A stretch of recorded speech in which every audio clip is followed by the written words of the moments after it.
Greetings and salutations, everyone, and welcome to the Mel Blackwell Experience on this November 14th, the year of our Lord, 2025. Got a great show today. This one took a little effort. I think you'll find it enjoyable. Let's start out with John Wayne. For those of you that grew up in the era that I did or older, you know how John Wayne was just an amazing actor and character, but he also really was a big patriot. So let's listen to what he has to say. American opportunity has no limits, has been known to knock more than once. How about you very young people who see a tough life ahead? Well, when Lee surrendered to Grant at Appomattox, Booker T. Washington was a 9-year-old slave. Yet by the time he was 28, he became president of Tuskegee Institute. And at 8 months, Neil Armstrong took his first small baby step toward mankind and fell flat on his face. At 6 years old, Mickey Mantle was settling for a base on balls. At 7, Wilt Chamberlain nailed a practice hoop over his garage without a ladder. And at 8, Charles Lindbergh was flying a kite, wondering how it'd feel to be up that high. At 9, Burt Bacharach was thinking the piano lessons would never end. How many of you are pushing 50 and complaining that the country is going to hell? Crispus Attucks was in his 40s when he died on State Street in Boston, fighting for the freedom that we share. And John F. Kennedy was 44 when he asked not what his country could do for him, but what he could do for his country. And how many of you over 65 are just settling down now to rest after a busy life? Well, a fellow by the name of Eisenhower, who had already lived one lifetime as a soldier, was reelected to the presidency when he was 67 years young. Well, by now I've made my point, or I never will. Oh, there's one other thing. Every man and woman or child I've ever known, met, seen, or heard of wants one thing more than anything else in the world. That one thing is tomorrow.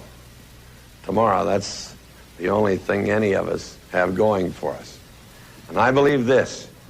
If tomorrow all of us, every single one of us, gets out of bed and says, this is my country and I'm going to do good for it, we'll make the greatest step forward since a pilgrim's foot found Plymouth Rock. Tomorrow, remember, this is my country and I'm going to do good for it. Just might work. We'll never know unless we give it a fair try. Oh yeah, and there's one other thing I'll say tomorrow because I say it every day of my life. God bless America. Land that I love. God bless America, my home, sweet home. All right. Gotta love it. So if you recognize that voice, the Duke, from growing up back in the 60s, 70s, or even before that, obviously, for the older people. But very interesting, right? I mean, there was a sense of patriotism coming out of that group. So I'm not sure what show that was from, but it was one of those shows. But you had Bob Hope singing God Bless America with, you know, kind of the who's who of the famous crowd, Dean Martin, you know, other people singing along with him. And, you know, Hollywood's always had that element of being at least relevant to the times, liberal, right? But you just being loyal to this country was not something that was controversial up until, you know, a long time. You get into the 60s and kind of what I would call the kind of beginning of the falling away of giving away of institutions and deceit. But we want to dive into business first. And what I want to talk to you today about best practice is kind of the concept of self-improvement, similar to what like a John Wayne's mindset. You know, those guys, those were the spank the children era. You know, the spare the rod, lose the child mindset of doing what it takes and discipline and work and, you know, just kids were.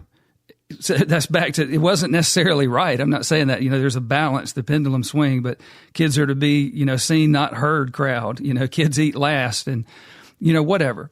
And so I'm not glorified that everything about America's past or whatever era in which we look is perfect. But I am talking about in America, a business, a culture, whether it's the American culture of our country, whether it's the culture of a state within America, or whether it's the culture of a company. You have a dichotomy, a contrast between self-improvement versus self-gratification, okay? And a business full of self-gratifiers is a disaster.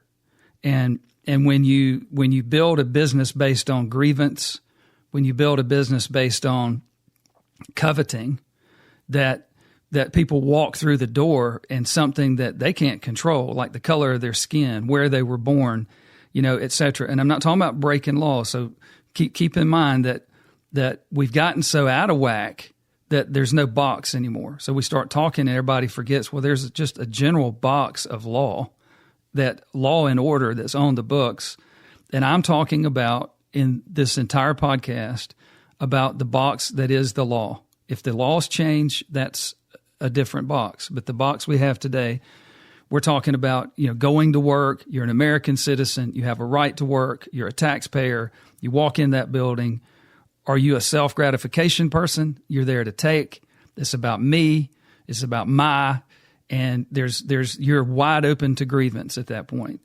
And grievance and coveting is also the way a culture bandit takes root in a business.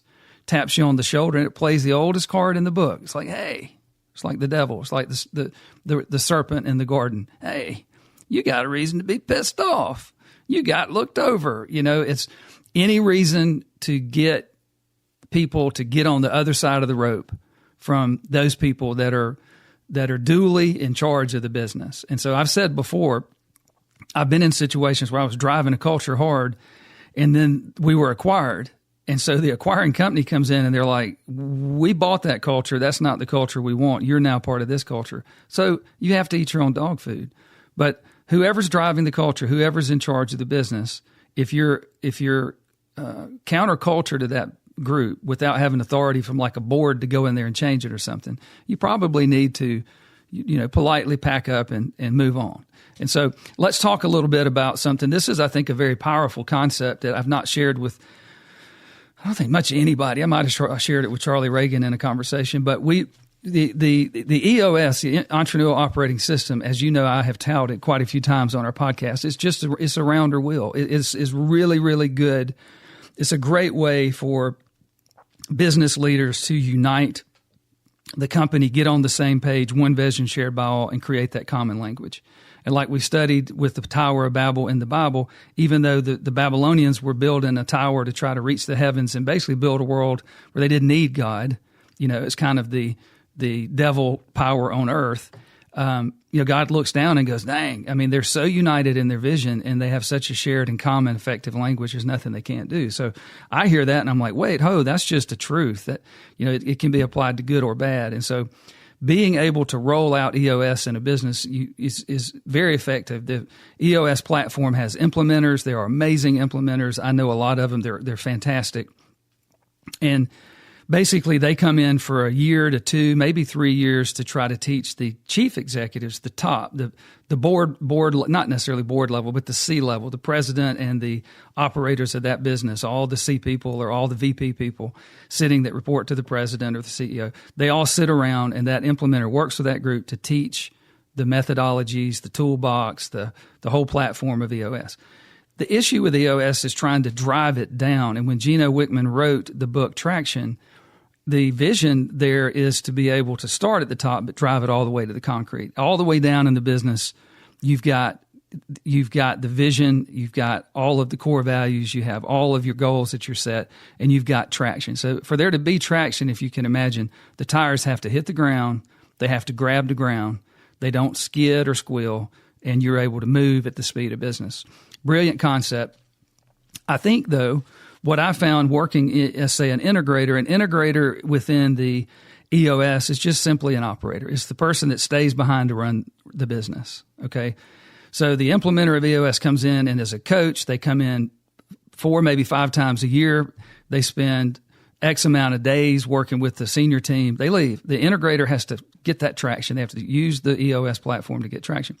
So I believe that there are a couple of things within the EOS platform that they're opportunities for traction. One is when you look at the visionary, they have a visionary and you have an integrator. Okay, so visionary, you know who that is. That's the person that is the Steve Jobs. It's the Elon Musk with the vision. You know, that's like, man, it's the Henry Ford that says, I have this vision. That vision is a destination. It's a dream. It's the genius of an ultimate goal. It encapsulates what and why a lot of times. Like, what are we trying to do? You know, and why are we here? You know, what's this thing that we're committing to? And vision, you know, they say without vision, the people perish. It's very important. It's very important for a country. It's very important for a business. And so that's very well established in EOS. And so you have a visionary. And many times the visionary started the business, had some level of success, the business grows, it gets more complicated, and their tires start spinning. They don't have the traction. So the EOS model says, hey, visionary, what you need is an integrator, somebody that can be an operator, you know, that the president of the business, CEO, whatever it is, but somebody's going to take command. They're not going to try to steal your vision. They're not going to come in and try to compete with your vision. They're going to own your vision. They're going to say, I'm 100% on board with your vision. They accept the fact that the visionary owns the vision. And the integrator then has to figure out how to get traction using the EOS platform. Well, I always approached being the integrator. I've done the implementer role to help companies, but I did anyway. I'm not trying not to do it anymore, but I like sticking around and running the business. I really did. I liked working with the people, driving the culture, et cetera. So the integrator, though, has a vision as well. And this is something that I think is not necessarily stated in EOS as much as I have lived it. And I'm as I'm writing a book, I'm trying to capture that because I'm like, what is different? How do I get traction? Why am I able to get traction in some scenarios and other people aren't? And so some of that is because the vision of how and when is really controlled by that integrator. So what do I mean by that? So the visionary is focused on what? Remember how we said what, how, then when? So the visionary is really out there. They've got the what. What are we trying to do? Where are we just the destination? Where we're trying to go? And then the visionary a lot of times gets in the way. It's not their skill set to run all the minutia and you know, butt wiping of a company. You know, they also pop around. And so when the integrator gets involved, the person that's going to stay behind and run that business, they have to sell the vision. They have to come up with a vision that how are we going to do this? You also have to get people pumped up and excited about the journey. So when people say it's not about the destination, it's about the journey, it's about both. Because a journey without a destination is just a wandering bunch of people. So the both are true at the same time. I have a vision. It's where we're headed. It's our destination. It's the course correct. It's like I talk about managing dot to dot, you know, week to week through the business, not just rolling a whole quarter and then looking up and go, hey man, where are we? Because you might be way off course. And people lose confidence in you. So it's the dot to dot moving, you know, week to week, wrecking and riding and truing up and doing things. And the vision of how you're going to do this, the vision of utilizing, eating our dog food of EOS all the way to the ground, not just up at the top with the 6 or 8 or 10 people that run the company, but every department all the way through the building is bought in to how we're going to do this. We're going to buy into using EOS. We're going to buy into the best practices of running a business. And don't get confused by what EOS is. The easiest way to sell EOS is it's the best way to run your business. And it's loaded with best practices. And it's loaded with practical applications of when to use them and where to use them and how to use them. And so it's just a great, very simplistic, brilliant vision of how you run your business. So I would like to propose that for the people out there running EOS. You have the visionary, but you also have the integrator. Well, the integrator better have the ability to not only promote the vision of where we're going, the destination of the visionary, but then you've got to have a sub-vision that doesn't compete with and doesn't bastardize, and there's no trickery. You're fully on the side of the rope with the visionary. But you've got to have a vision for how you get people to do their very best work. And that's where I've always focused. It's being a best practice warrior, being a best practice guru, and trying to get the best out of the people so that we can get traction. Okay, so hopefully that makes sense. Second part of that, I won't go in today, but I also think there might be opportunity in the EOS platform. A lot of times people de facto appoint the founder of the business as the visionary. And that somewhat goes against EOS's best practice, which is every role is a role, and it's defined and you're cast in the role. So yesterday's visionary may not be today or tomorrow's visionary. And I think that is an area for opportunity in the EOS world to be able to circle back around to that visionary and say, hey, I know you founded the company, but are you the modern day today's visionary? Or are you just really, do you just need to go to the board level? Or are you just the guy that is in charge of this thing and we've put you in the visionary role? Because visionary is very important. And so I won't go into that today, but those are two areas I believe when companies that have engaged implementers who've done everything they're supposed to do. And at some point it's like, all right, you've got to graduate now and leave class and you're going to move out and you're going to go run this thing on your own. Those are two areas right there that I feel like could really help opportunities for those companies who graduated EOS and are running it self-implementing, that they could even gain more traction. Really look at the visionary of today and say, is this still our visionary? Or is this just the guy that started the business or the girl that we put in that role? And because if not, you need a visionary. You need a destination and you need that person. But secondly, getting traction all the way to the ground and the whole company involved in what they're supposed to be doing in EOS, it's going to require that vision of how. How are we going to do this? Why is it worth it? So let's talk about a concept I have that's really cool. When you're trying to gain traction, when you're trying to roll out best practice, the way that I did it unwittingly, and as I'm writing a book, I'm like, okay, how did I do that? Like, why did it work? And what was I really doing? I've really had to challenge myself because sometimes you just run on autopilot if you're in your skill set. And when somebody says, well, can you capture that and teach it? And I'm like, I don't even know what I'm doing, And so I've thought through it, and there's a hierarchy of how you get best practice pushed down in a company. And interestingly, it goes back to what we just talked about, the self. Everybody goes to work for one reason. It's WIFM, what's in it for me. I've often laughed and said to my teams, if they quit paying me, I ain't showing up. I don't do this crap for free. And so we go out there, and even if you love it, it is a means to an end. I mean, it's a long haul to work your whole life. And so how do you get that traction is one of the reasons why I come in early in the game when I'm setting up the culture and I go forward with that best pledge. Once we've identified we've got the structure right? So we do the org structure first, and then we fill it with the right people based on simplistic and well-defined roles, right? Well, how you determine those are the right people, one of it has to be at some point, if either before they're hired or if you're already running, then you circle back around and you hit a reset button and you say, starting today, we're all going to do the best work of our career. And most people can commit to that. And you go, okay, all right, so is there anything standing in the way that I need to know of, anything you're going through that you can't do your best right now? No, okay. Well, it gets a little deeper. I want you to be the best version of yourself you've ever been, at home, at work, in the community, anywhere. And most people think you're full of it when you say that, but I was always and am honest. I'm like, no. It's a slog, man. I mean, we're going to die flawed. You're going to do something wrong the day you die. But it's the mindset of not being a victim.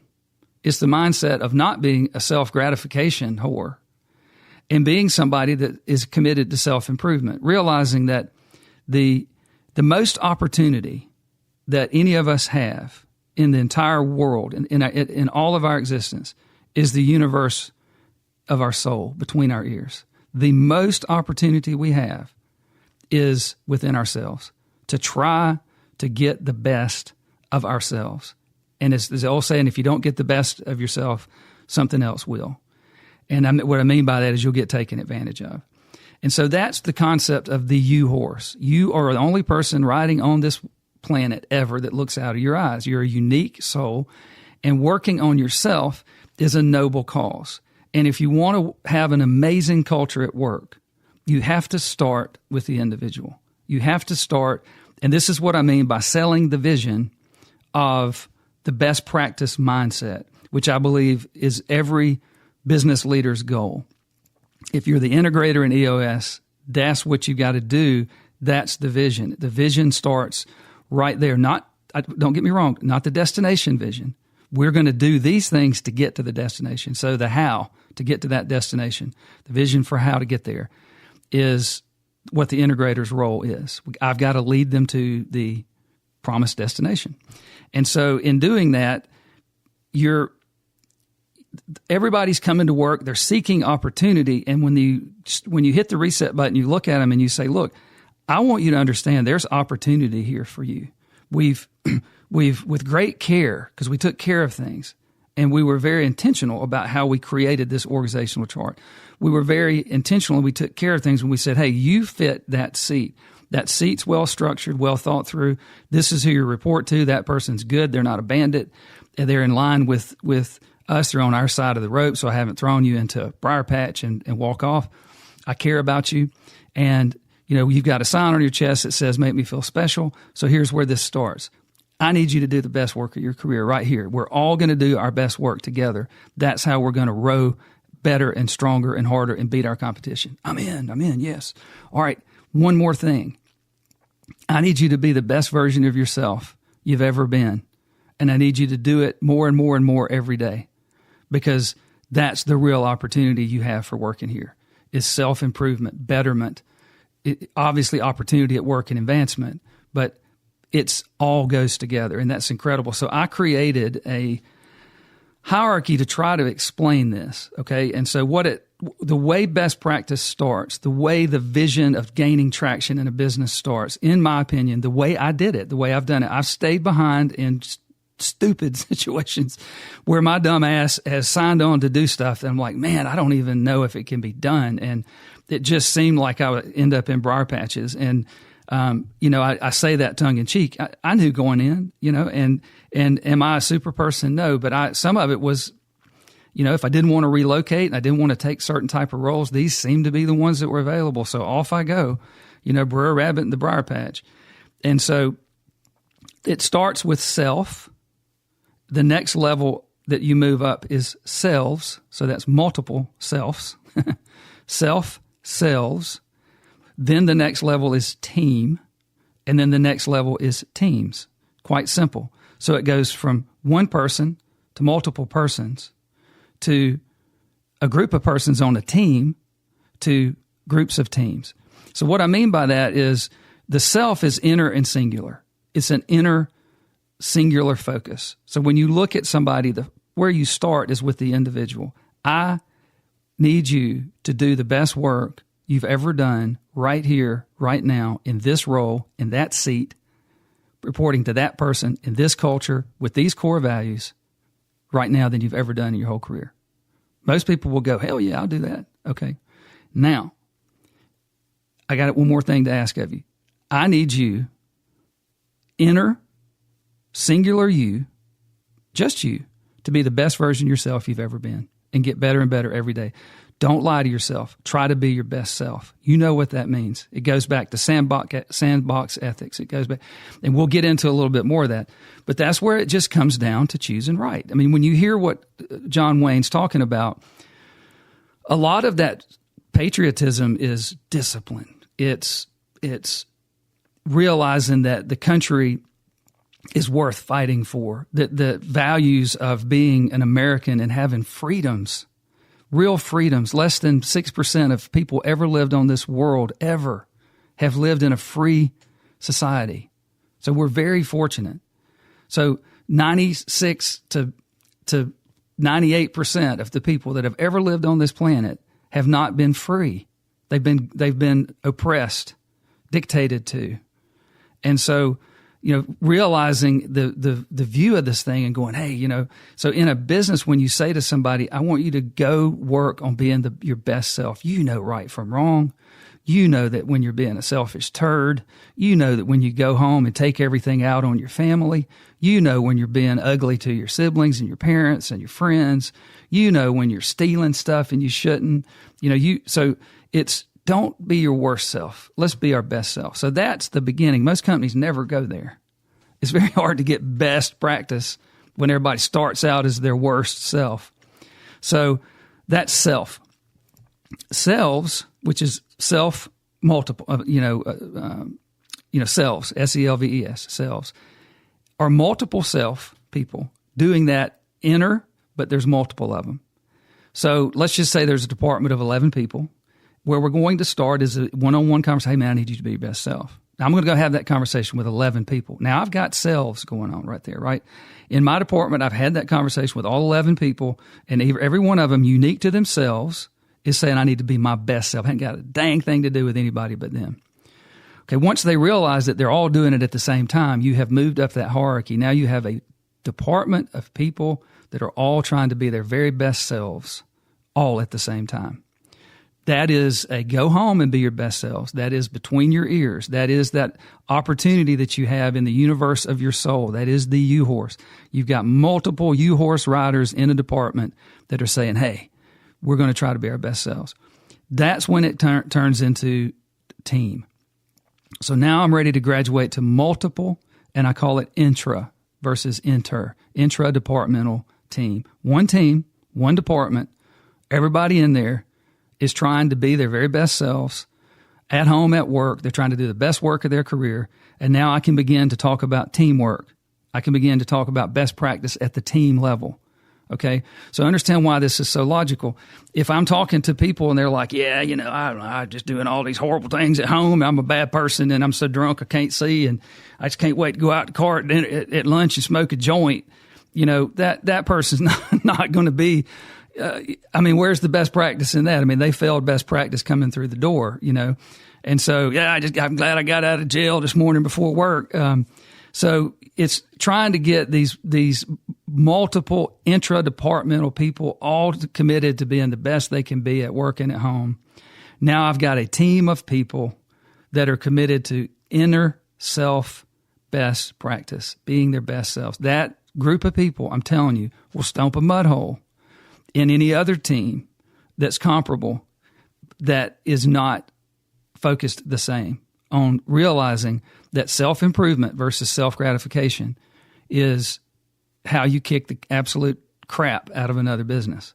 And so I hope that makes sense. What happens next is you move that to multiple teams. To move to multiple teams, that means you have to have multiple leaders who've had these one-on-one conversations with the self to make sure that all the selves in that department, all the multiple self, have all committed, right? And everybody's committed and understands we're all on board with this. And I have a whole team doing it. Now I've got multiple teams in the business. So when you look at your organizational chart, your accountability chart, and you see when you get up to the top, you're seeing a shepherd, basically a field general, and you're seeing an organization under him. So basically you look at the top. Oh, there's the president. Let's look under that. Well, I've got the VPs of this. That VP, every VP across there has got to have this conversation with their direct reports. And then all those sub-shepherds, sub-generals have to have that same conversation with their direct reports. And this is where the vision of best practice can catch fire, that everybody understands that you really come to work to grow. You really come to work for gratification, for recognition, for advancement, for opportunity, and for money, and for feeling like you're part of something that's bigger than yourself. Well, believe it or not, for you to get to that point, you've got to help people. You've got to help them through this thought process. And so this is a very powerful matrix, and it's how I gained traction. Not that listen, I've been in businesses we just couldn't get it to work. And a lot of it's because I was stupid enough to try stuff I shouldn't have. But I learned a lot, and so if you face plant, I remember the first sales manager I had was so bad, and I had never been a sales manager. But it was a couple years of working for this guy, and he was terrible. Everything he did was wrong. And so it occurred to me, I was like, I don't know how to do it right, but I'm just going to do it the opposite of this turd. This cat is doing everything wrong. And so when I got my first role at USA Mobile as a sales manager, you can learn as much watching somebody do it upside down wrong because you just do it exact opposite.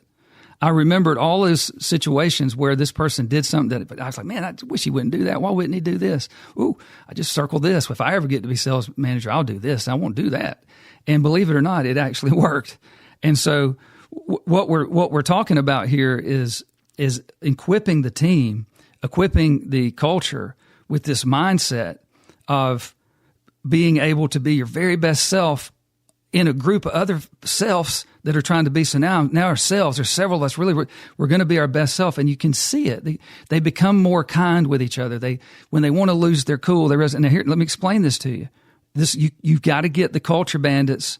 You've got to get the cobras and the scorpions out of this thing.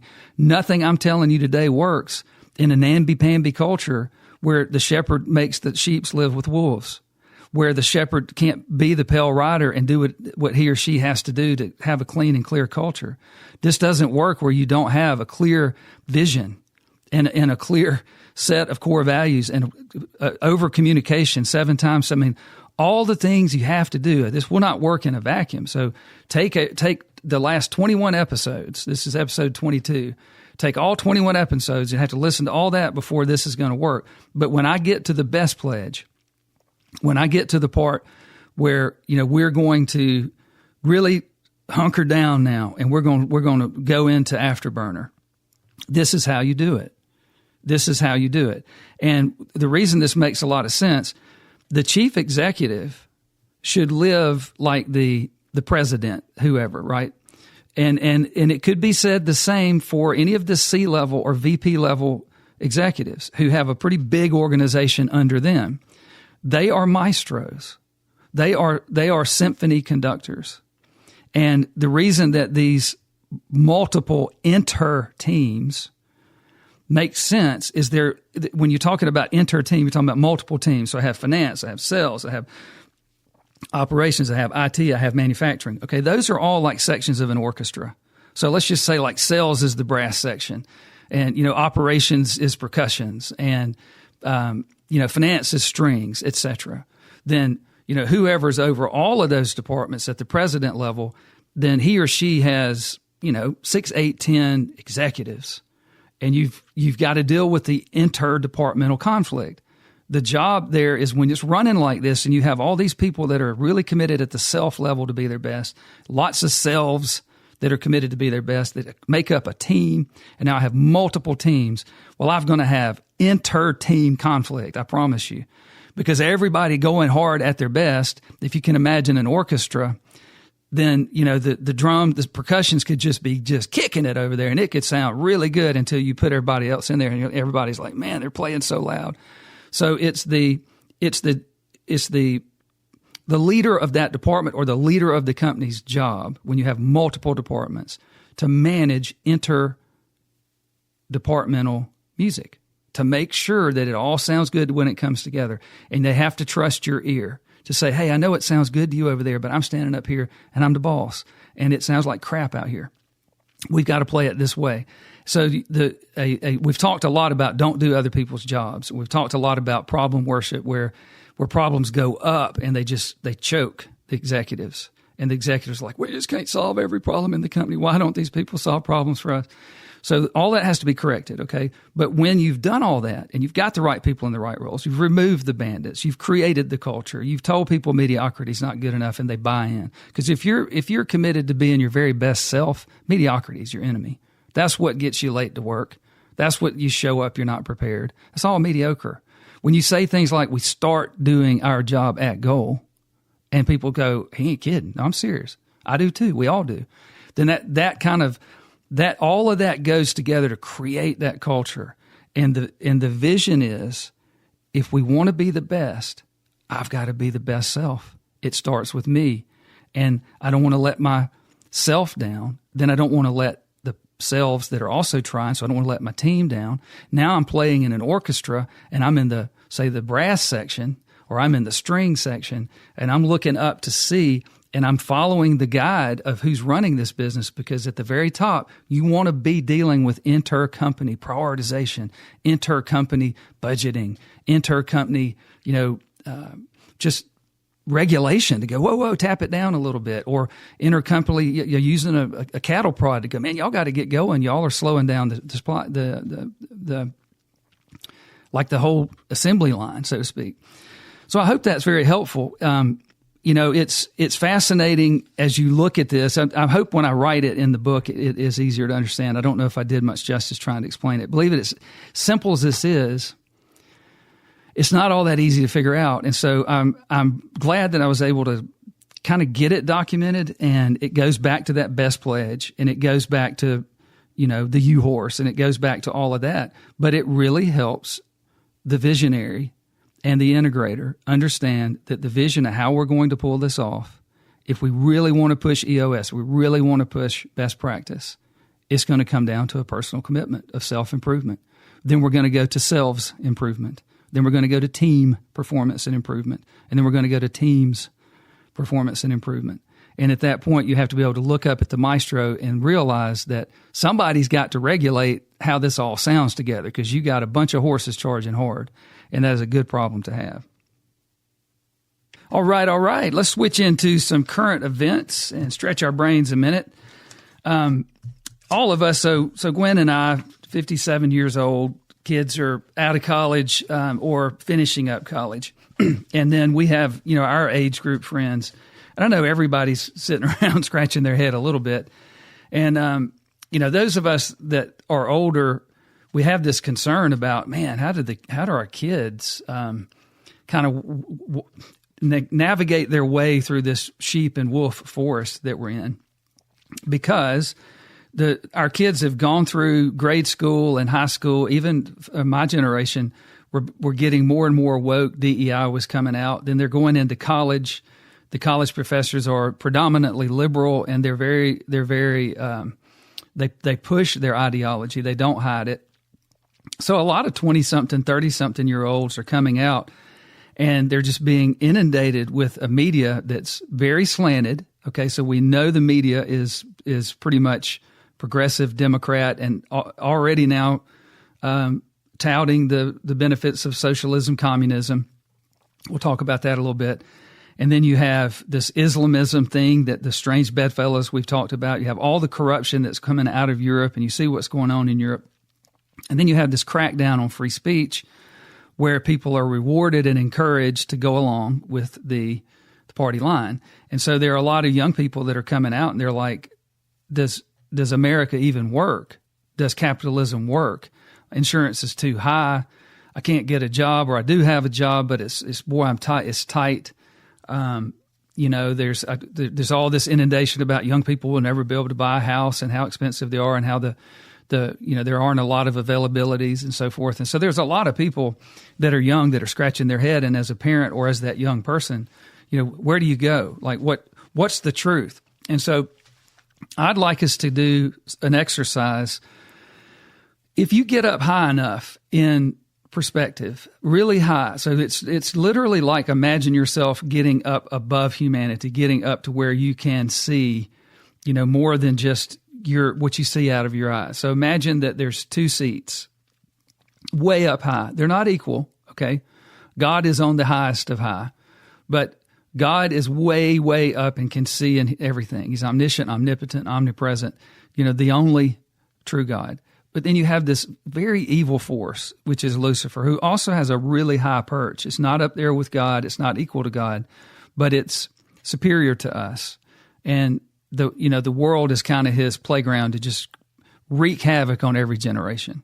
And you've heard there's nothing new under the sun. So it's the new days, old demons. I mean, there's just a new baby born, new generation every, however many decades. And it's just the same tricks over and over. It's just the sheep running through the devil shredder. And so what I'm saying is there's two sets of viewpoints. And God is up there saying, hey, man, the God's ways are very well established in the Bible. God didn't leave us down here wondering what his recommendations for life are, okay? And then the devil is pretty much antithetical to everything that is God. He's just, so if God says, don't covet, then the devil lives over there I'm talking about trying to get you to covet. God says, well, don't tell lies or anything. The devil's over there saying, tell lies. Don't kill, the devil's saying kill. And the way that you can get to the point where you do a wrong and you no longer think it applies to you that it's wrong. It's not wrong. We go through this. We've been through it before. It's a very much an evil in yourself. So when we were talked about selves, teams, in the American culture, that is very fragmented. There are a lot of naughty selves out there right now, a lot of naughty self, and then there are very naughty selves, and then they're gathering together into groups, and they're excusing each other's bad behavior. And deep down inside, I think even the worst person knows that wasn't right, but they justify it. That's how you do it. And then once you've run over your conscience enough times, it just is waxed cold.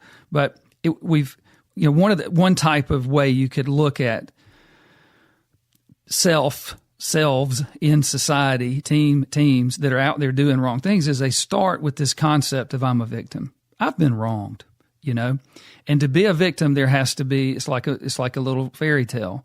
There's the good guy and there's the bad guy. Well, I'm the good guy, and that bad person over there, or that bad group of people, or that bad government, or that bad capitalism, or that bad, white people, those bad green people, whatever it is. So it starts with this victim injustice, and then there's always usually there's a root sin. There's like one of the things that's in the 10 Commandments, right? That the devil's, he knows, remember, he's sitting up high. You're down here walking through a trail that many dead people have walked through. There's thousands and thousands of years that people have walked down that trail. The devil, same old tricks that he uses, same old demons. And so coveting is a big one to get you to thinking that person doesn't deserve all that, or, just that could be mine, or I deserve it. I don't want to hurt the other person, but I'm going to take that motorcycle because I want one and I deserve one, and whatever.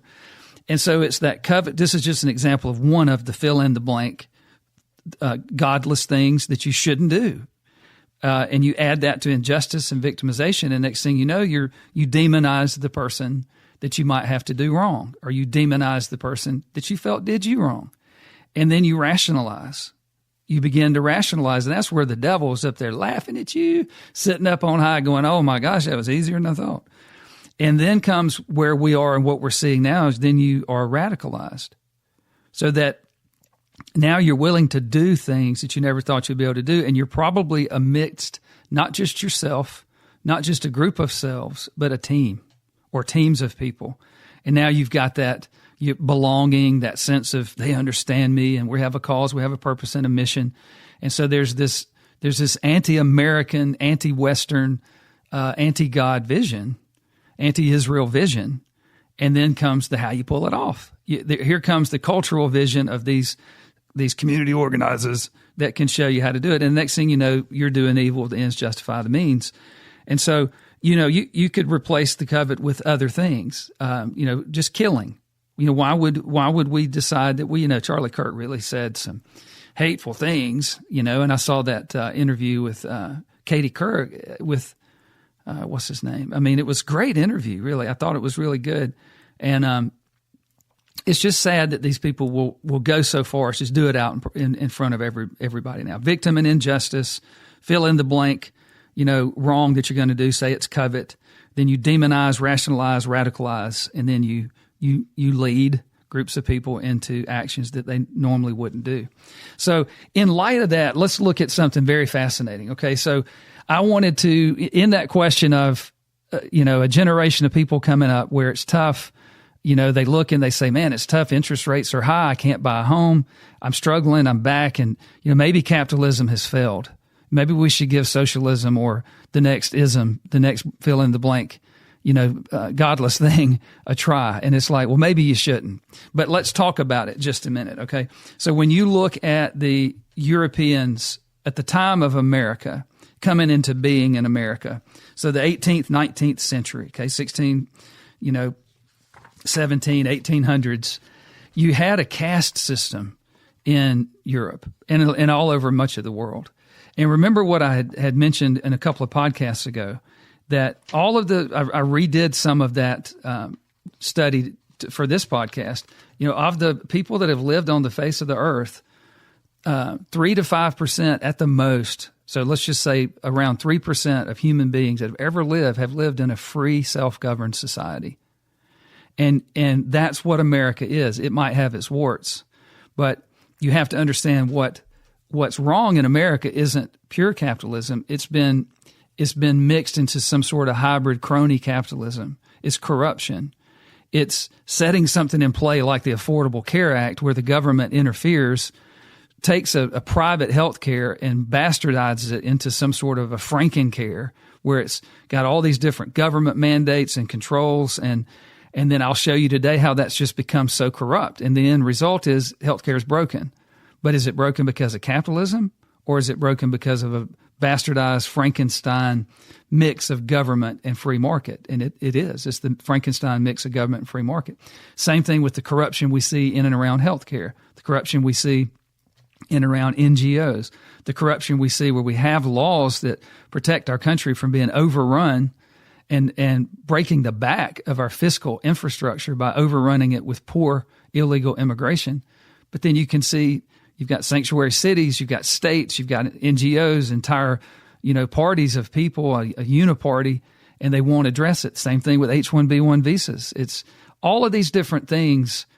If you really look at them, if you really look and study and pray about it and ask for wisdom, what you'll see is they are Franken products of bastardized mixes of capitalism and corruption.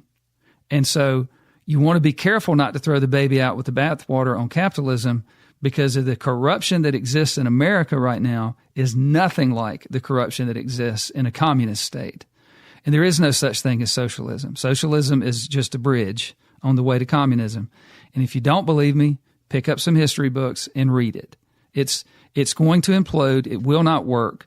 And the whole of this movement to capture the hearts and minds of elderly, middle-aged people, and young people in the West is to say capitalism doesn't work.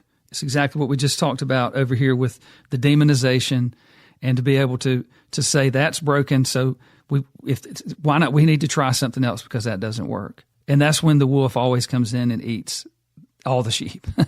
It's like, so maybe don't throw away what works in capitalism and replace it with what's not working about capitalism, which is corruption, crony capitalism, and the hierarchy of the elites. And so this is fascinating. The concept of a gentleman back in the 18th, 19th century. The term gentleman originated in medieval Europe to denote a man of gentle, meaning noble birth. It evolved from the Renaissance and Victorian eras. So an economic independence and avoidance of work. For a gentleman to be a gentleman, he would not work. That's beneath him. To go work. So it's basically a birthright. You are born as a gentleman, and you shall live as a gentleman. And as a gentleman, you derived your income from inherited land, rents, investments, and family estates. Okay? And that's the way it was. That was in England, Britain. That was in France. That was pretty much the way it was. It was a birthright. It was a caste system. And so imagine in that world, if you're born and you're not a gentleman, you're not basically born independently wealthy, to the extent that if you had to work, you're no longer a gentleman. No lady is going to want to marry you if you've got dirt under your fingernails because you work. A doctor was looked down upon. A farmer was looked down upon. Everybody worked so that the people that had could keep what's theirs. Okay. And it gets worse. And so the behavioral and moral expectations. So beyond finances, a gentleman adhered to a code of chivalry and politeness. Okay. Had to control his emotions. And then social implications. The elevated status was reinforced by class barriers. Gentlemen socialized exclusively with other gentlemen, married within their rank, and influenced politics without dirtying themselves in commerce. Okay. Disgusting. I can't even imagine, but America has some of that. That's what we call the elites. And so what I'm proposing to you is that is not gone. That has not left the world. That is part of what America got away from and set up this wonderful republic where it's not perfect because life is tough. It's not perfect because even children die of diseases and wrongs. It's an imperfect world because of the evil that Lucifer has put down here that we have to live amongst. But as far as governmental systems, self-government in a republic, trying to uphold the best among us to try to do the right by each other and ourselves, the capitalist model is the best model. What happens, though, is this crap comes back in. The gentlemen, the elites, and they rig the system. A Nancy Pelosi, who's up there and stays in Congress for decades, who outperforms any fathomable ability to make money through insider trading and gets away with it. That's crony capitalism. That's not capitalism. It's corruption. So let's be careful to look at what you want to do is take the body of capitalism, the body of the Republic of America, and you want to honor it and fight for it and realize it's good. And then you look for all of those sicknesses, all of those bastardizations, all those governmental Franken situations where the government, guys, the government's made up of the gentlemen, the elites. There's a table and you ain't at it.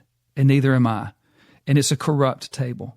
So what happens at that table, if you move over to socialism, there's more of them. If it moves to communism, you'll never be at that table. It's even a fewer elite group that are running things. But the concept of a lady, the same thing. A lady referred to a woman of noble or gentle birth, whose role was defined by domestic grace, moral purity, and social orchestration, while remaining detached from paid work or public toil. I mean, you talking about spoilt-ass rotten. And so, guys, this was very much a part of what the world was until the experiment of America.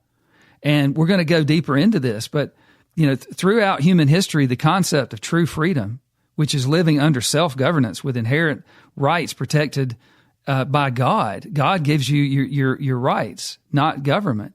It's been exceedingly rare, okay?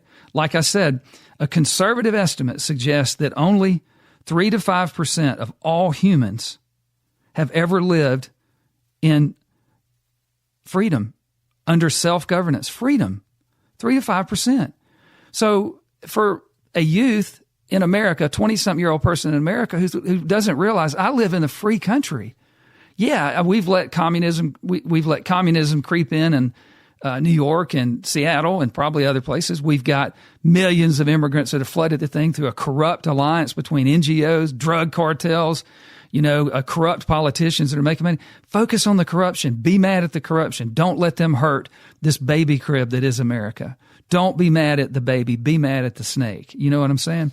And so I could go into that, but this is a fragile republic and it's worth keeping. And you dang sure don't want somebody to talk you back into what the whole world's been forever. I mean, I guess if you're an elite, if you're a gentleman or a lady and you want to live like that, it's probably a dang good life.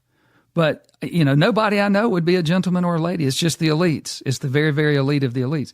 So let's look at this for the youth, for people that are like, yeah, but you don't understand, Mel. You're 50-something and you didn't have it as hard as me. Well, look, every generation feels that way. And I do feel like that this generation's got it a little bit tough because we've let the punch bowl fill up with turds. But it's not the America, it's not the Republic that's at fault. It's the corruption. And so what were the age of the signers of the Declaration of Independence? Okay. Understand these people, by the time the Declaration of Independence had been signed, you had people in America in the 1600s and 1700s. So many of the signers of the Declaration were born in America and some were foreign. But let me just run through the young ones. Benjamin Rush, age 30, at the time the Declaration was signed. So don't think they got off a ship and walked in their gentlemanly clothes and walked in and signed a nice document with a feather. And everybody that put their name on this document was basically on a hit list to get murdered by all of the elites in Europe. They're like, these mother scratchers did not go over there with our money and our bounty on our ships to take these colonies from us. We're just going to have to go over and kill all these guys. And so it was an immediate death wish for you to sign this thing. Benjamin Rush, 30 years old. Edward Rutledge, 26. Elbridge Gerry, 32. George Walton, 35. James Wilson, 33. This is their age. John Penn, 36. Samuel Chase, 35. Thomas Hayward Jr., 30. Thomas Jefferson, 33. Thomas Lynch Jr., 26. Thomas Nelson Jr., 37. Thomas Stone, 33. William Hooper, 34. Okay, so my point being here that these guys had been here. They had realized that they had to fight to change the caste system that existed in these monarchies, in these anarchies that were the whole rest of the world, okay?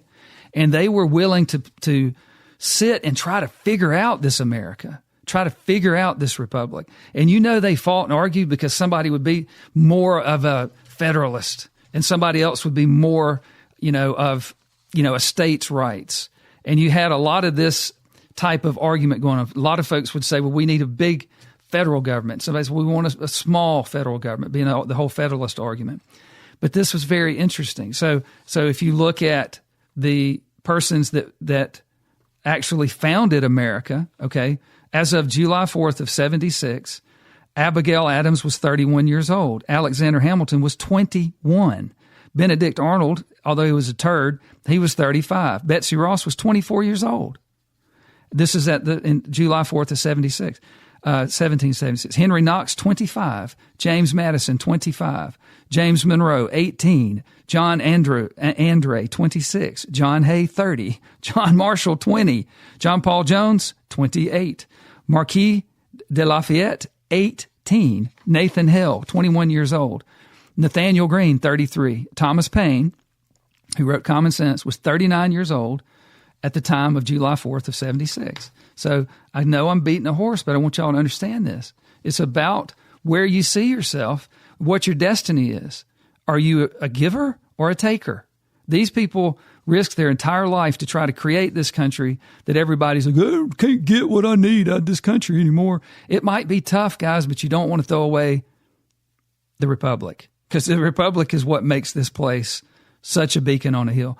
The signers of the Constitution, okay, signed September 17th of 1787. Abraham Ballman was 32. Alexander Hamilton was 32. Charles Pinckney was 29. I'll go through. So the ages 35, 33, 37, 26, 40. I mean, the average age was 42. And so it's fascinating when you look at that. So why would I bring this up? Because you have to understand from which we came, right? We were coming out of this European model of oppression where your rights were determined by your mama and your granddaddy and your great-granddaddy. And if you were a maid, your ass was going to be a maid, and you weren't going to say anything about it. And if you did, they'd just disappear you. And if you fell in love with a nobleman, if you fell in love with a gentleman, if you weren't a lady, it wasn't going to happen for you.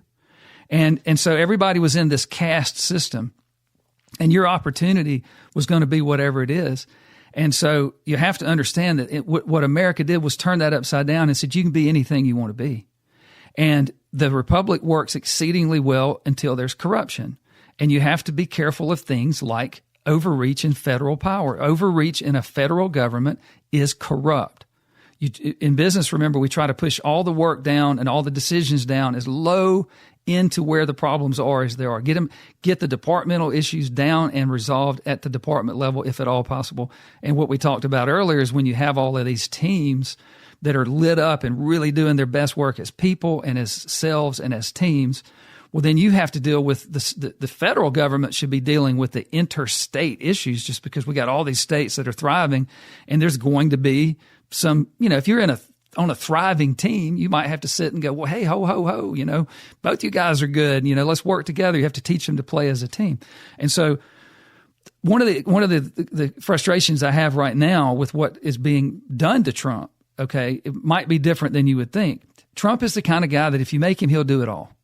Okay, and that is not healthy in a business, and that's not healthy in a country. So it gets to where nobody will do anything. So Trump has to do everything. And his nature is, well, then I'll just do everything. And he works all the time, but there's no way to know everything. So Trump's going to be wrong because he has advisors. The advisors are going to come in and say to him, hey, man, let me tell you what's going on with H-1B1. And Trump also has, because he's a billionaire, and there's no doubt at all that if he lived back in the European days, he'd be a gentleman. He's got the money and the power to be an elite. And so he's been remarkable in that he actually leaves that elite, Playboy, night robe and hangs it up and comes out here and really works hard for the common American good. And I get all that, but he's going to be wrong on a lot of individual issues because you have people around him that aren't giving him good information. And it's illogical that one person would have to know and understand every issue enough to be the one that actually decides what to do to go solve it. So circle that, because he's going to make a lot of mistakes and he's just going to be out in left field on some stuff. And he might have an elitist mindset because Trump hadn't even driven a freaking car since I got out of college. He's an elite. So it's not logical to think that he can think. He does a really good job of getting into the hearts and minds and empathy and caring about people in their shoes. But there's no way he's going to be accurate on all this stuff. And it's a trap, and he's going to get pushed into it. So I'll go a little bit further, things you probably didn't know. Sumptuary laws. Okay. And let's look at what the elites are doing. And is this an age-old play? Sumptuary laws, the food in medieval England. Okay. The diets of the nobility versus the peasants. Nobility and elites consumed a varied protein-rich diet, heavy in meats, beef, mutton, venison, game birds, often roasted whole or spiced with expensive imports like cinnamon and ginger, alongside fresh vegetables, wines, seafoods, and sweets. Peasants, by contrast, relied on cereal-based foods like barley, oats, rye bread, often coarse and dark, peas, beans, and occasional dairy or ale, with meat being very infrequent, perhaps only at festivals or in stews. In fact, it was a means of class determination and social control. It wasn't even a matter of that you couldn't afford it. You weren't supposed to do it. And so it's like, does that align with anything? Do you wonder why you've got some of these age-old things coming out, this caste structure? They hate the middle-class Americans. They can't stand us. They don't like the middle-class Europeans, which happen to be mostly the white Europeans. They just can't stand them, the elites. They want to return back to the order of you'll stay in your place. You dang sure aren't going to vote. We're not going to do what you say. You don't elect us. We give you your rights. That is the world order for thousands of years until America. So the European West, they toyed around with it, but they lost it. They lost it. If you look at the falling away of republics and democracies over time, please, young people, please, parents, study a little bit what evil was done. It's like the mouse that eats the poison cheese. What was the poison cheese that got the people to fall away from their commitment to the republic and the democracy and making sure that they didn't destroy it? What was it? What was it? What was it? Well, I'm telling you, going with the whole nobility stuff, and then you look at just what you were allowed to eat, and look at what the globalists are pushing. You'll eat bugs and be happy. It's hard to even fathom. They want us on a no meat diet. I mean, why is meat? I went through at the Piggly Wiggly where they have really good meat in Mount Brook, and I go through there and it's like $70 a pound for filet. I'm like, I ain't eating it, and I love my red meat. But why is this happening? Why is this happening? Why? And so you look at specifically things like certain items are priced out of the middle class affordability spectrum. Housing, okay, healthcare, certain noble foods that maybe peasants shouldn't eat. And, we go to dinner and you sit down and you look at the menu and nothing starts with anything less than a $5 for an entree. You're like, a 50-something, 60-something, 70-something dollars for an entree? Well, I'll just get an appetizer. 30-something, $39, $40, appetizers, and so why? What's going on? What's going on? And so might it be an old play? So the modern parallels, so pricing and fear campaigns for alternate foods. Let me take you back a little bit. So back, you basically had, so meat accessibility, it's so high right now, it's insane. But back in the 70s, started the cholesterol campaigns, okay? 50s, 60s, 70s. And all of a sudden they decided we're going to demonize butter. We're going to demonize tallow and meat oils, and we're going to replace them with quote unquote healthier vegetable-based oils, or margarine, which was slam loaded up with trans fats because they were partially hydrogenated. And so if you'll just stop and take a look at these people, your betters that have been telling you through, I think, corrupt organizations in the government like the CDC, the WHO, the FDA, how does the Purdue Pharmaceuticals happen with OxyContin? Seriously, guys, come on. How do the epistemic, just the capture that you've got, systemic capture that you have, where you can see these strange bedfellows with pharmaceutical companies, hospitals, food companies, and I'll go into the food companies. But it started back with food, and you do have to ask yourself, they've been so wrong, it almost looks like they were trying to poison us. It's crazy. I think it was very much about money. You'll demonize butter, so we'll introduce you margarine, and we'll make and guess who makes margarine? Me, and I'm gonna make a bunch of money off you. I'll demonize sugar and get you to do saccharin, and I'll make a bunch of money off that. Well, it turns out all those products were very horrible for health. I mean, they created chronic conditions in human beings, and people matter, and people's health matter, and it was kind of bizarre and nuts. So you literally have historic demonization of saturated fats and promotions of alternatives, right? And then you've got this food medical complex that joins together, and you say, well, what's going on? Seed oils and linoleic acid. Okay, linoleic acid is horrible for you. Aspartame, artificial sweeteners. And so then you've got this correlation of skyrocketing chronic illness and pharmaceutical companies' roles. And so I did some research, and I know I'm long-winded on all this, and I hope half of you hadn't just cut me off, but the systemic capture of and intermingling of tobacco, food, and pharmaceutical companies. This is really, really interesting. So I don't know if you know this, but there are historical mergers and acquisitions where tobacco, after getting in trouble for making cigarettes, nicotine delivery devices, decided, well, let's just get into food. So tobacco companies aggressively acquired food giants in the 1980s through the 2000s. So the last 20 years of the 20th century, they dominate America's processed food supply, and they transfer all of their cigarette marketing tactics, such as using colors, flavors, and cartoon characters, to boost sales of hyper-palatable, addictive products like sweetened beverages and snacks. Okay? So Philip Morris is now Altria, Altria. They acquired General Foods in 1985 for $5.6 billion, and they brought brands like Maxwell House, Jell-O, Bird's Eye under its umbrella. In 1988, it bought Kraft for about $13 billion, the largest non-oil merger at the time, adding Kool-Aid, Oscar Mayer, and others. By 2000, it acquired Nabisco, which is Oreo Ritz crackers, for integration with Kraft. These moves flipped marketing from adults to children, creating the Kool-Aid Man mascot and toy collaborations. Okay, so that's Philip Morris, guys, that ends up buying General Foods, Kraft, and Nabisco, and shamelessly went forward making those foods addictive and unhealthy. And if you don't believe me, just do some research. Now stop for a minute. Remember the feel, hear, and see. How's that make you feel when you hear that? And can you see it? Can you see? So is capitalism the problem, or is this crony capitalism? Why in the world would regulatory agencies let tobacco companies that just got away with poisoning people and denying that it caused cancer or whatever, and let them go play exact same tricks with food, right? And it gets worse. So R.J. Reynolds, which is now a part of British American Tobacco, so that was American Tobacco Company, purchased Nabisco in 1985 for $5 billion, forming RJR and Nabisco. And they control brands like Oreo and Ritz before the leveraged buyout to Kohlberg, Kravis, Roberts.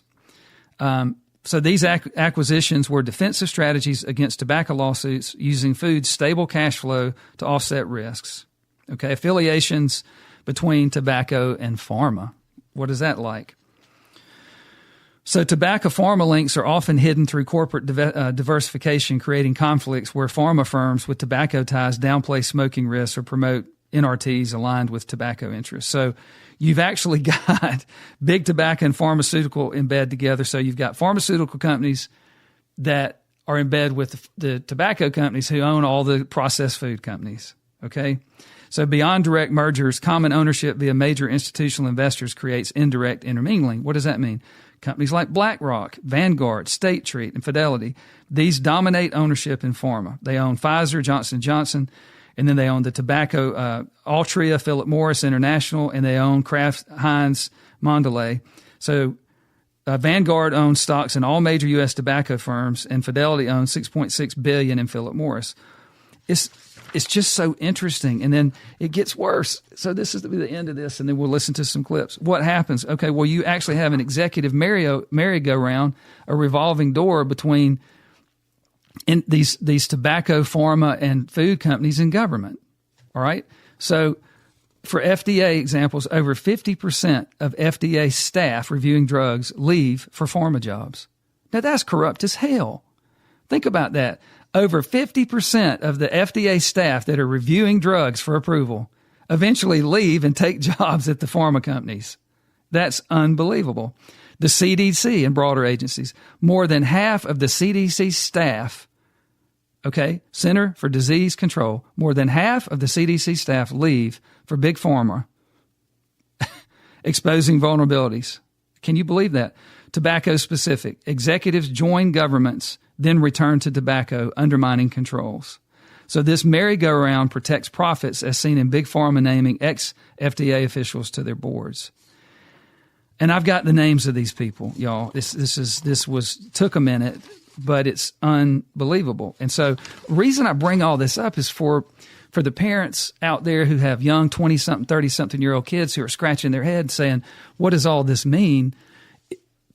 Focus on the corruption. Focus on the fact that America is a place that is founded on a vision, just like a visionary, like we talked about. The vision is a beacon on a hill of self-governance where everybody gets their rights from God and government is to be limited. And the people hold the government accountable, and the people don't answer to government. Government answers to the people. Circle that and look for the line where the government tries to take that power from the people and say, well, no, we don't. And you saw it big time during COVID.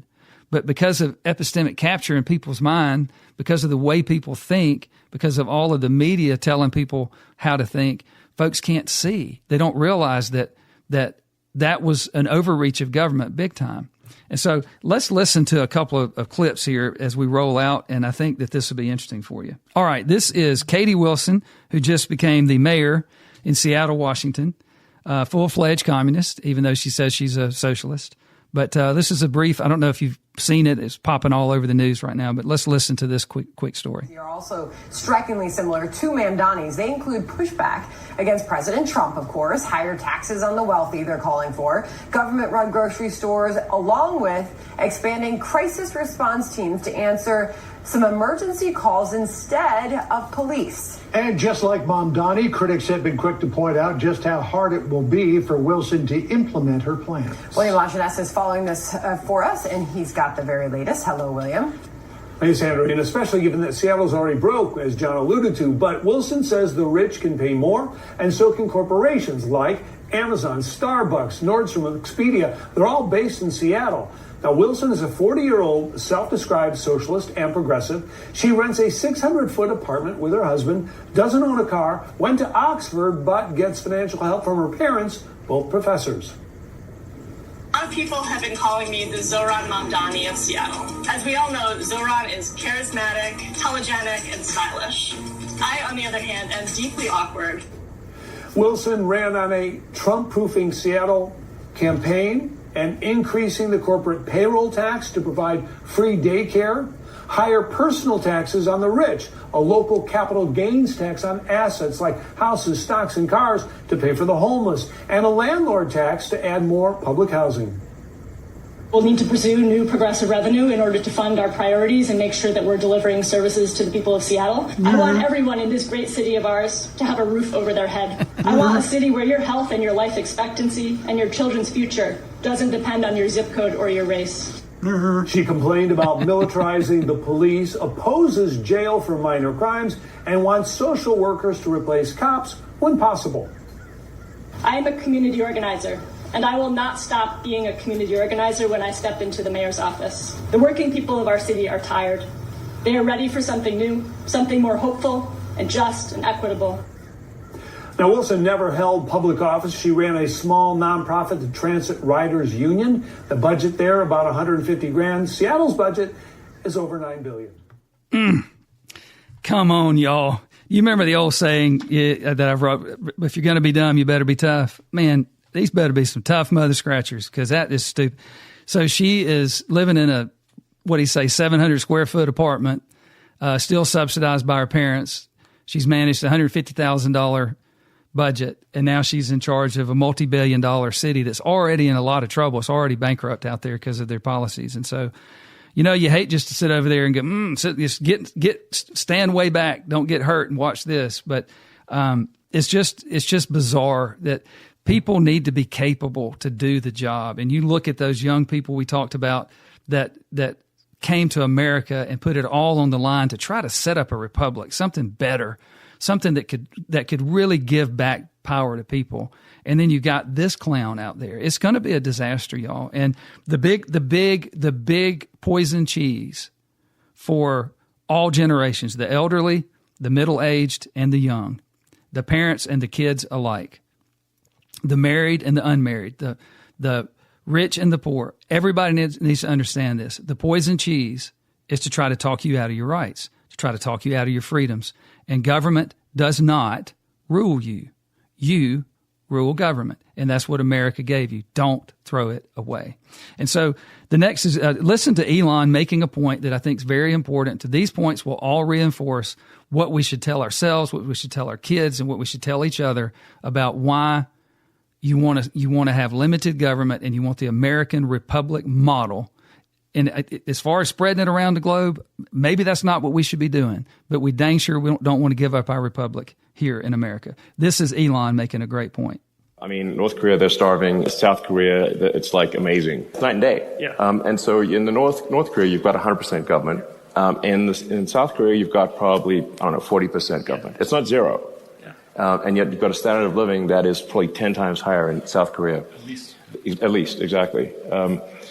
And then East and West Germany, in West Germany, you had, just thinking in terms of cars, you had BMW, Porsche, Audi, Mercedes, and East Germany, which was a random line on a map. The only car you could get was a Trabant, which is basically a lawnmower with a shell in it. And it was extremely unsafe. There was a 20-year wait.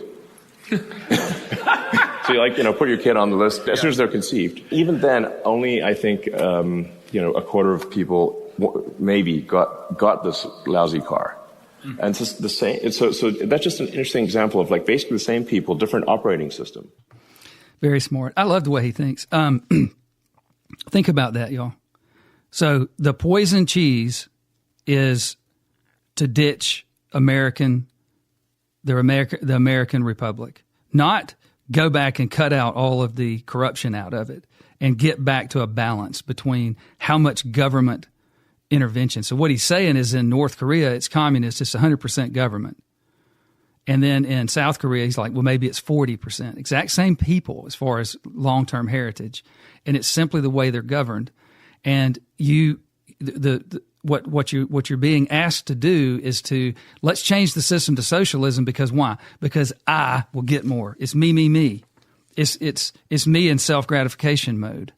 Instead of me in self-improvement, accountability, I might have to work hard.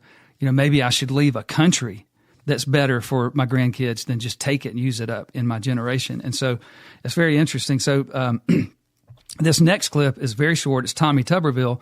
And, Tommy's cut and dry. I really like Tommy. He's a hedgehog in terms of what he focuses on. He doesn't go to Washington and the Senate and try to do too much.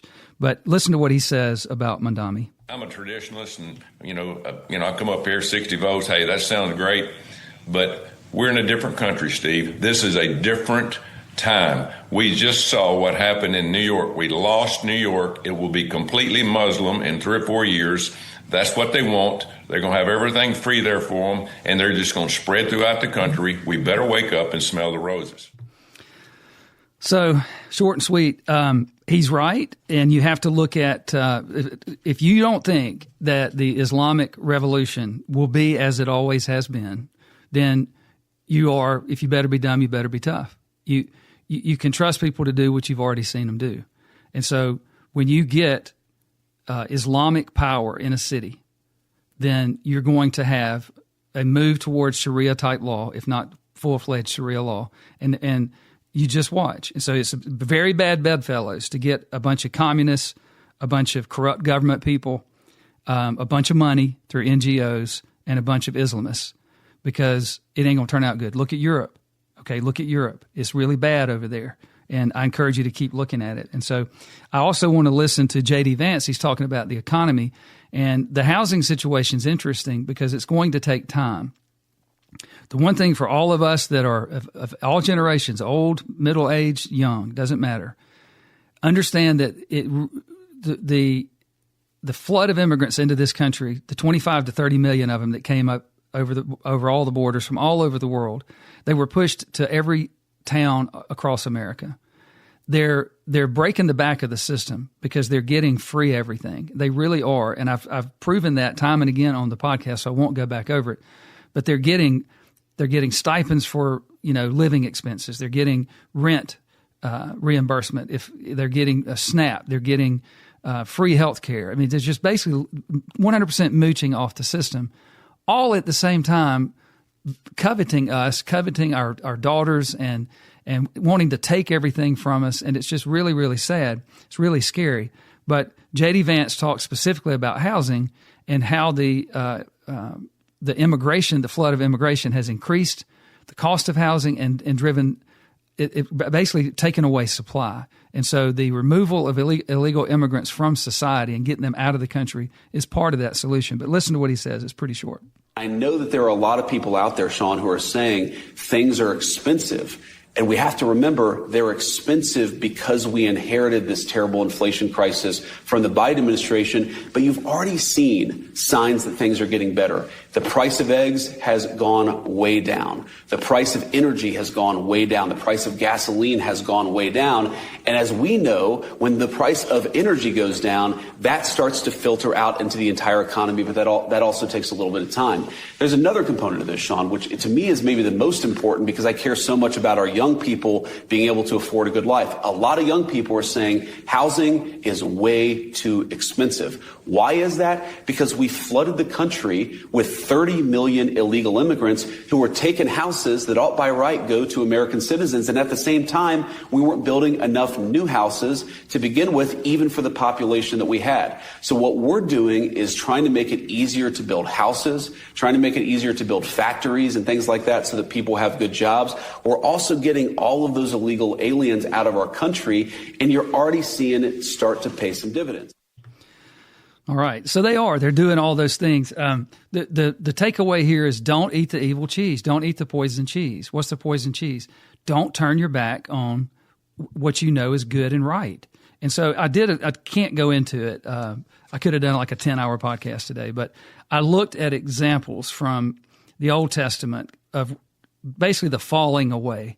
Like, what is it that the Hebrews, the Jewish people did? They were God's chosen people, the Israelites. What did they do? Time and again, they felt there was some activity they did to fall away, and following that was God's punishment. And then they would re-engage for favor. Okay, so just real quick, just like the falling away of one example, the Israelites did evil by forgetting God. They worshipped Baal and Asherah. And they were intermarrying with Canaanites and Hittites, etc. And God had said, don't do that. So God punished them. All right. And then they were under King Aram for 8 years. And then there was some re-engagement of favor where they came to their senses and they cried out for God. Same thing again with the falling away after Othniel's death. They again did evil, forgetting God and turning to idolatry and those bad ways. And then at some point they cry out to God and God rescues them, and it just keeps going. And so you have to understand there is a falling away in America. There's a falling away in human history. No matter what race of people you are, no matter what color, no matter what nation you come from, there's a falling away. And you don't want to fall away. If you take a piece of paper and you divide it down the middle, remember those two seats on high where God's sitting in one seat above all. He's the God of all. And then the devil's up above us, but not near as high as God. And he's got some position of authority and power in this world. On God's side of things, there's inalienable rights, Judeo-Christian values, self-governance, laws to protect the innocent, rules for sheep to follow to be good shepherds. I'm sorry, for shepherds to follow to be good shepherds. Rules for sheep to be good sheep. You know, it's a more narrow path. It's less traveled. It's self-control. It's don't covet, don't lie, don't steal, don't murder, don't all those things. It's accountability. It's responsibility, right? It's discipline. It's best practice. It's service first. You know, he who's last will be first. Those are the God's ways. When you turn away from that for whatever reason, what you're turning to is a freaking wolf that's named Lucifer. And those are things that include tyranny and Islamism and communism, Marxism, the caste system, imperial rulers, selective prosecution, hypocrisy of DEI, corrupt law enforcement, no law enforcement, calling 911 and getting no response, and you just get eaten by a wolf. It's all of what they're doing in Europe, just sicking wolves on the sheep, just sending these wolves out there and just tearing through, raping little girls and killing people. And it's just awful. And you just go, my gosh, we would never want that. Well, then don't fall away. Don't fall away from the American Republic, what makes America great. Look at it and separate what is good and right and what we should be doing, and get that bad corruption, get that bad cronyism, get that bad, all these NGOs that are breaking every law. You can't flood the country sovereignty with a bunch of folks from all over the world that don't share our values, don't speak our language. You can't do that. It won't work. And so we are in the midst of about 11 months into Trump trying to fix, and it's not just Trump, it's a lot of folks trying to fix what was done really during the Obama years, and then done again on steroids through Biden. And it's going to take a minute. But I will say this about when Trump comes out and says expenses, things are cheaper. Some things are, but dude, it's expensive out there. It's real hard to tell somebody. I don't listen to the news to find out if it's expensive. I look at the receipt at the grocery store and go, dang, it's like, good gracious, I didn't get anything. So it's expensive. It's hard to buy a home. Interest rates are coming down. Inflation is under control. Yeah, things like gas and eggs are better, but we got a ways to go. Don't fall away. Don't fall away. Remember the youth of the people that came over here to get out of all of that caste system. The gentlemen, every one of these guys could have been gentlemen and ladies, and they threw it all away to come over to America to get on a death list for turning on their countries, to try to set up a better country for you and me. And we don't need to screw it up by not being able to see the Frankenstein mess that they've made of our republic, the Frankenstein mess they've made of capitalism, and put the burden where it lies. And so I think this is one more clip that I think you guys will find interesting because it helps make the point. But this is talking about H-1B visas, which is a big subject right now. And I do think it's worth playing. So check this out. What is an H-1B visa? Follow me over to the wall. H-1B visas are a mechanism of legal immigration that is supposed to bring in skilled workers into the United States. They allow for U.S. employers to hire foreign professionals in specialty occupations. What are those occupations? Well, they're mostly in the fields of tech, engineering, medicine, finance, IT. It requires that a bachelor's degree accompany that worker or higher education in a specified field. Now, here's how it works. An employer sponsors a foreign worker, and they can sponsor that visa for up to 3 years and then extend it to 6 years. Workers can apply for permanent residency later. There is a visa cap, 85,000 new visas each year. Now, of those 85,000, those are only new visas, new H-1Bs. About 400,000 every year are approved. Most of those are renewals, showing that they don't just stay for 3 years, but are renewed and extended past that time frame. Currently, there are supposedly around 700,000 H-1B visa holders in America. Now, who is coming to this country to take these high-skilled jobs? As I mentioned, STEM fields dominate the occupations, and most of the workers come from India. In fact, 70% of H-1B visa holders come from India. Another 10 to 15% come from China. 80% of H-1B visa approvals are for entry-level or junior-level jobs. That's a little hard to stomach when we hear that we're not talented enough or that we're not skilled enough for these jobs, when you consider that most of these jobs are actually at entry or junior level jobs. And it's definitely to the benefit of corporations, tech companies that can hire foreign workers, trust me on this, cheaper than American workers. This is laid out, by the way, by billionaire tech entrepreneur Palmer Luckey. There's so much H-1B abuse. You would not believe what I saw when I was in Silicon Valley. It is insane. It's obviously a program to try and replace U.S. workers with basically slave labor that can't ever escape. The H-1B abuse is crazy. And it's not just Silicon Valley. The Labor Department launched at least 175 investigations targeting potential abuses in the H-1B visa program. They alleged some foreign workers with advanced degrees paid less than what the job description said. That, of course, not only deprives American workers of that job, who have to have the going rate, but it drives down wages for visa holders and American workers. Man, so this is another example, guys. So H-1B1 visas, you listen to this and they're like, these are just high-skilled people. We wouldn't be able to build rockets and battleships and so forth with it. There's probably some truth to that. But what Will Kane mentions there is truth. 80% of these are entry-level jobs that Americans can more than easily do. These people will do it for less. And so this is crony capitalism. This is, if you let corporations do loopholes, then the government and the corporations will look you in the face and lie. You have to literally go ask the specific question, are those jobs entry-level jobs? Oh, no. Yeah, but they are. And so you can look more into that. I have nothing against legal immigration, but the H-1B1, the visa thing, they're not following the laws. They're not being honest with us. Here's another example where Trump, a multi-billionaire who has got his owns golf courses and flew his own private jet around for 4 years all over the country, like while he was running for president. He's got that kind of money. Building the ballroom with his and his friends' money. I love Trump, but there's just certain things that he shouldn't even be getting involved with this. Our government's corrupt. So Democrats and Republicans need to quit peeing on us and telling it's raining and go fix that. Those are people that don't vote, that are over here doing jobs for less money than we will, and they have to live somewhere, so they drive up housing costs.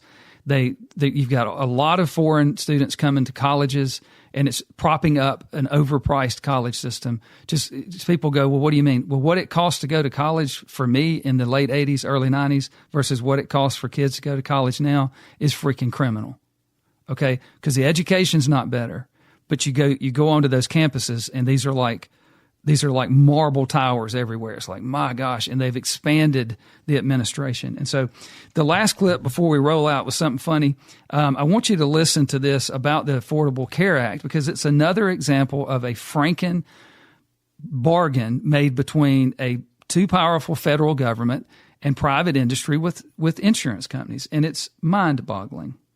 Where do our health insurance costs go up every year? Can we get 1 year where it's steady, or God forbid they go down? And the reason for that is it was designed that way. There's something called, in the Affordable Care Act, called the medical loss ratio. The medical loss ratio means that insurance companies must spend between 80 to 85% of all premium dollars on medical services. That means they're limited to 15 to 20% for administrative overhead and profit. So that means that they play a little game. The higher the top line is, the bigger that number is. So now all we did was say, let's charge more each year. If you look each year, the insurance companies' revenues go up every year. The second thing they did to get around that was they started vertically integrating. What's vertical integration? That's when you start buying companies that are not insurance companies, but in similar businesses. So they started buying pharmacy benefit managers, which are middlemen for the drug companies. They started buying pharmacies. They started buying physician services and physician groups. So why is that important? Well, think about this. I'm the insurance company. I want to make it look on paper like I'm making my medical loss ratio, because if I don't, I'm going to have to pay a rebate. So what I do is I have my physician over here who's owned, and I overpay him, but he's owned. So when I overpay him, all I'm doing is I'm showing I have an expense here, but it goes back in my other pocket. Same thing for drugs. I can take a $50 drug. I can pay $200 for it. Now I've just gotten around the medical loss ratio because somehow the government can't figure out how to trace that dollar beyond the insurance. So that's how they get around it. And this is why our insurance premiums go up every year, and they're going to keep going up until we change the system. Come on now. That's for real. It's called the medical loss ratio, MLR. Okay. It's basics and incentives for premium increases. So that was pretty well explained, but in short, so this structure, while intended to limit profits, which it wasn't, okay? It wasn't. It's the poison cheese. It creates a perverse incentive for insurers to raise premiums annually. Since the cap is a percentage, increasing the overall premium base allows them to retain a larger absolute dollar amount in profits without violating the MLR. So basically, if it's a loophole, and they knew it going in. So this is a perfect example. You have a law that's made by a bunch of elites that are bought and paid for through corruption. Okay, so those people that orchestrated, and maybe it was in the fine details of when they actually wrote out the Affordable Care Act, but they put this MLR in place, and the end result is they just simply spend more money every year. They maintain this medical loss ratio, and they're just rolling in money. And so Trump posted this, and I did some research on it. We don't have time, but the insurance company profits since Obamacare will make you throw up in your mouth. So the United Health Group, their stock price was $25.66 in 2010. As of right now, it's $327. It went up 1,177%. And this is why. So at the same time, you and I are paying all of this money out for our healthcare premiums, but there's a lot of folks that are paying nothing. They're getting their healthcare for free, and we're paying their insurance, plus we're paying ours, and then these insurance companies are just increasing their costs. There's no incentive in Obamacare to provide affordable care. The incentive is, hey, there's a loophole here for you to exploit and make so much money, insurance company, and then the insurance then you've got all these illegal aliens and people that aren't contributing to pay their health care, and they're just on the dole, and they're getting free health care through Medicaid. And seniors who've paid into Medicare their whole life and have to do Plan B and whatever, their costs are high. And so I'll keep going. So Cigna stock was $32 in 2010. It's almost $300 now, $295 in a 15-year period. So Anthem was $61. Now it's $318. Humana was $47. Now their stock's $280. Molina was $15, and now their stock's $147. And it just keeps going. So you're talking about over 1,000%, 800%, 850% increases in their stock price. We have made insurance companies healthy, and we've made America sicker. We have some of the worst health care in the world. And so this is very important. And then when you look at the capture of these different industries, like we talked about with tobacco and food, they're all there just to create a world where Americans have chronic illness, and then they can provide us a healthcare system that just I'm talking about mops up. So come on, America. Okay.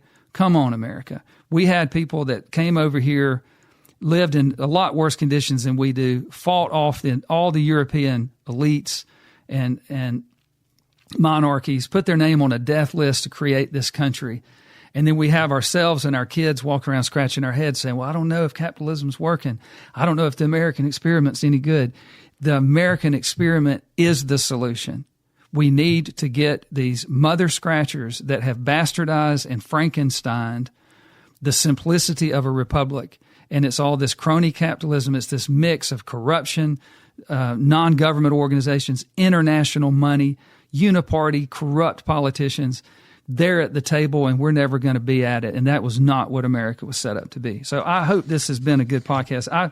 Growing up, watching Saturday Night Live back when it was funny, I want to go out today with somebody I think you'll really think is funny. It's a beautiful day in the neighborhood, a beautiful day for a neighbor. Would you be mine? Won't you be mine? Won't you be my neighbor? Hello, boys and girls. You know Christmas is a special time in Mr. Robinson's neighborhood. It's a time for giving. And look what Mr. Landlord gave me. It's an eviction notice. Well, that's why Mr. Robinson has to wear this Santa Claus suit to sneak in and out of his building.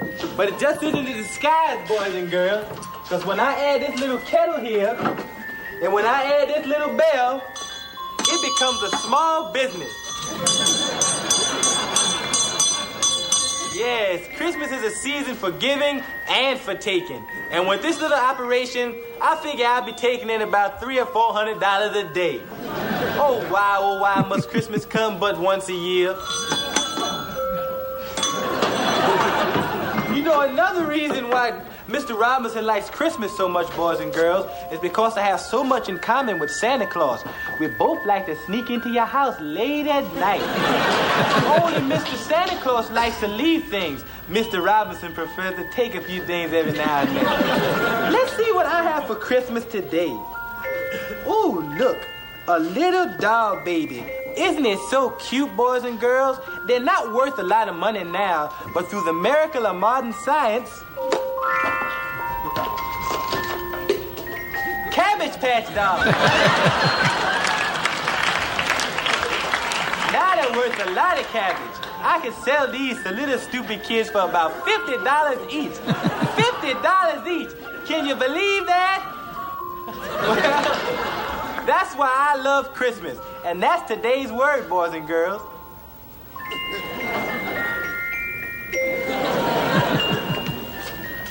Christmas. Do you know any other words that begin with X, boys and girls? How about X? He said ex-con. Who could that be, boys and girls? Robinson! Are you the guy that sold my kid a head of lettuce with a dress on it?